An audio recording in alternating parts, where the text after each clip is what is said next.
Oke, cerita hari ini adalah apakah di umur 30 ini kita udah telat untuk membangun sebuah habit, membangun sebuah bisnis, membangun sebuah cara lain untuk mendapatkan uang gitu ya. Tidak ada kata terlambat, men. Tidak ada kata terlambat, tidak ada kata penyesalan karena menurut saya 30 tahun itu adalah usia-usia yang benar-benar matang, benar-benar memperhatikan semua hal itu, tidak hanya aspek ego aja. Jadi kita mempertimbangkan gimana pandangan keluarga kita, gimana pandangan saudara-saudara kita, istri dan anak kita gitu.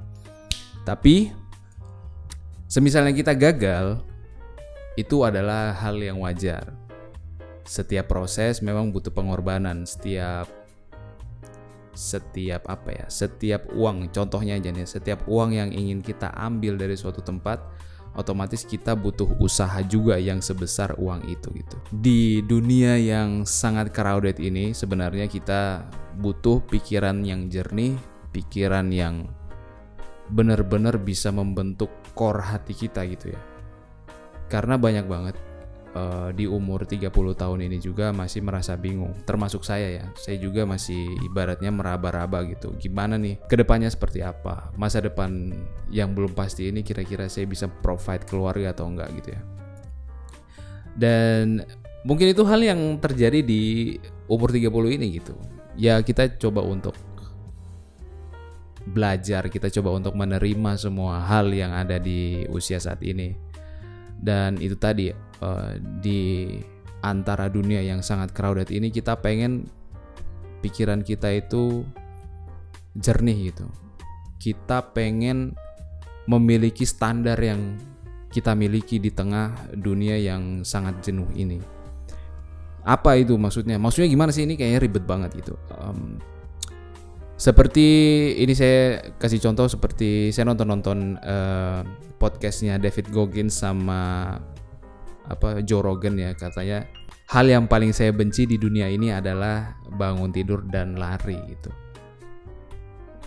Itu adalah hal yang paling dia benci, tapi bukan hampir lagi, setiap hari dia bangun dan dia lari, dan minimal dia lari itu 12 miles. 12 miles itu 12 miles itu mungkin sekitar berapa ya? 7 kalau koreksi ya kalau salah, 17-19 kilo lah.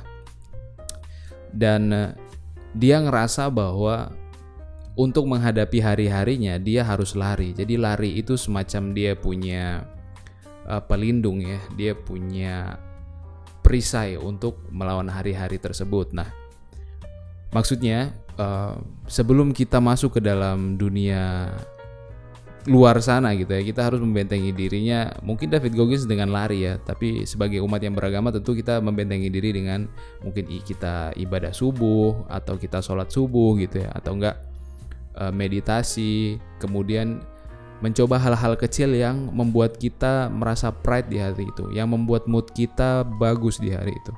Masing-masing orang memiliki kebiasaan yang berbeda-beda ya. Kadang ada orang yang dengan merapikan tempat tidurnya dia merasa sangat fulfill banget, atau enggak bangun tidur tidak tekan snooze, jadi alarm bunyi langsung bangun, kemudian minum air putih. Nah itu macam-macam banget dah.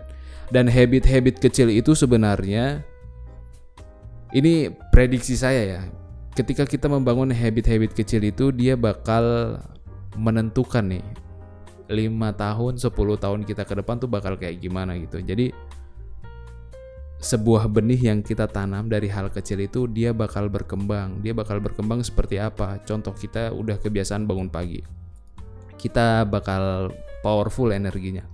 Di tempat kerja, di tempat jualan, itu kita bakal melayani orang dengan baik, kita bakal bekerja dengan baik. Kemudian niat-niat kita untuk mencari uang itu jadi lebih lurus, niatnya untuk provide keluarga, niatnya untuk mengembangkan bisnis lebih besar lagi, niatnya untuk membangun umat dan lain sebagainya gitu.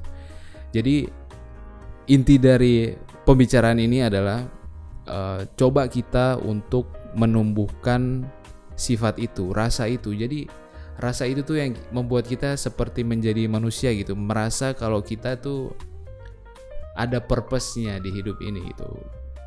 itu yang pengen saya sampaikan sih teman-teman, karena ya saya juga mengalami hal yang sama, merasa kayak ya pulang kantor hanya capek, kemudian ngobrol sama istri, kemudian tidur, dan besok berulang lagi gitu.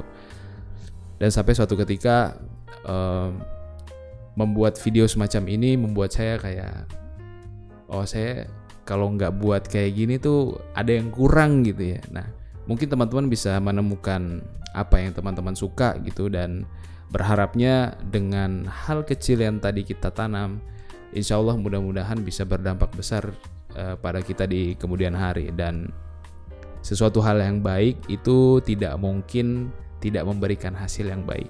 So perbanyak tanam hal-hal baik, bibit-bibit baik, dan mudah-mudahan kita semua bisa memanennya di kemudian hari. Catch you on the next one.